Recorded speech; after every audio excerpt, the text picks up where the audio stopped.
हम जहां हैं वहां से वैसा दिखता है, और दूसरा क्या देख रहा है ये हमको कोई समझाने का प्रयत्न करेगा तो कभी समझ में नहीं आएगा।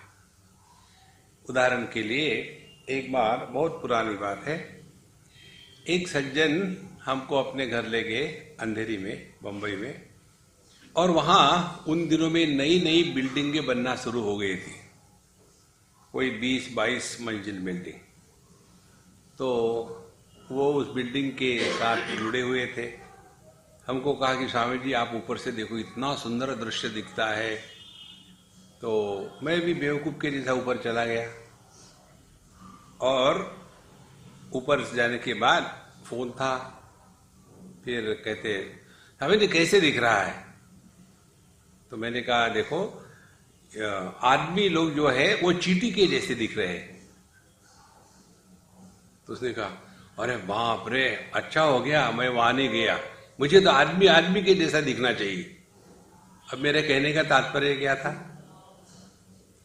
इसीलिए शास्त्रों का अर्थ जब हम तात्पर्य निर्णय से निकालेंगे तभी उसका अर्थ निकलता है, अन्यथा अनर्थ होता है। इसीलिए अपनी दृष्टि को समझना है। तो हमने कल 4 दृष्टियां देखी थी। एक सापेक्षता की दृष्टि, मैं तू वाली। दूसरी भक्त की दृष्टि, भक्त भगवान के सामने समर्पित हो गया तो उसका मैं उतनी मात्रा में कम हो गया। फिर भगवान की दृष्टि से न मे द्वेषोस्ति न प्रियः। और यह जीव जगत ईश्वर जिस एक तत्व पर अध्यारोपित किया है, उस तत्व में आप स्थित हो जाओ, जिसको तुरीयातीत कहते हैं, तो ना रहेगा बांस ना बजेगी बांसुरी। ये 4 स्थितियों से गुजरना, उसको कहते हैं आध्यात्मिक साधन। देखो महाराज, तो पहली स्थिति, जब तक हम इस जगत को सत्य मानेंगे तब तक के धर्म में फंसे रहो। देह को सत्य मानेंगे तो योगा करते रहो।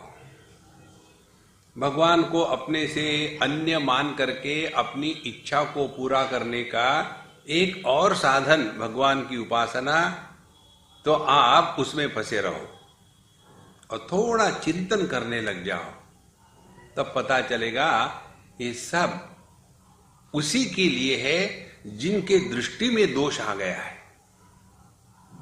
और सबसे बढ़िया उदाहरण शास्त्रों में आता है,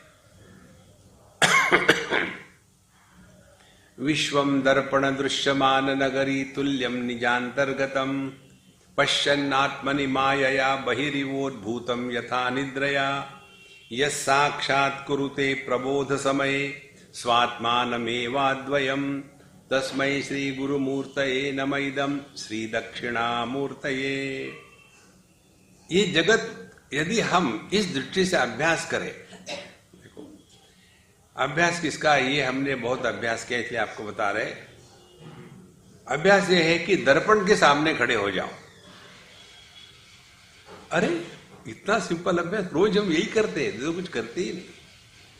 आप दर्पण के सामने खड़े होने के पश्चात अब थोड़ा चिंतन शुरू करो। आप दर्पण के सामने 5 फीट की दूरी पर खड़े रहो, तो दर्पण के अंदर में आपका प्रतिबिंब 5 फीट गहराई में दिखेगा। और दर्पण की मोटाई कितनी है? 1 mm, 0.1 mm। तो ये गहराई कहां से आई? तो ये प्रतीति है। यदि आप दर्पण के सामने खड़े होकर के एक गिलास पानी ऐसा डालो तो पानी का प्रतिबिंब दर्पण में पड़ेगा, तो उस प्रतिबिंब से दर्पण गीला नहीं होता। फिर उसी दर्पण के सामने खड़े होकर के हाथ में एक बीड़ी लेकर के, माचिस लेकर के जलाने के लिए अग्नि जलाओ, तो अग्नि के प्रतिबिंब से दर्पण नहीं जलता।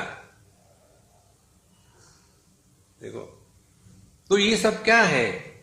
पंचमहाभूत, उसमें दिखने वाले जितने भी प्रतिबिंबित पदार्थ है, जड़ चेतन, ये सब क्या है? ध्यान से सुनना, ये सब वही दर्पण बन गया मानो। वह दर्पण ही पंचमहाभूत बना, वो दर्पण ही गति बना, वो दर्पण ही स्थिति बना, वो दर्पण ही सब कुछ बना। और सब कुछ बनने के कारण दर्पण पर किसी का प्रभाव नहीं। जैसे पानी ही समुद्र बना, पानी ही लहर बना, पानी ही बर्फ बना, इसीलिए समुद्र का, लहर का, बर्फ का प्रभाव पानी पर नहीं होता।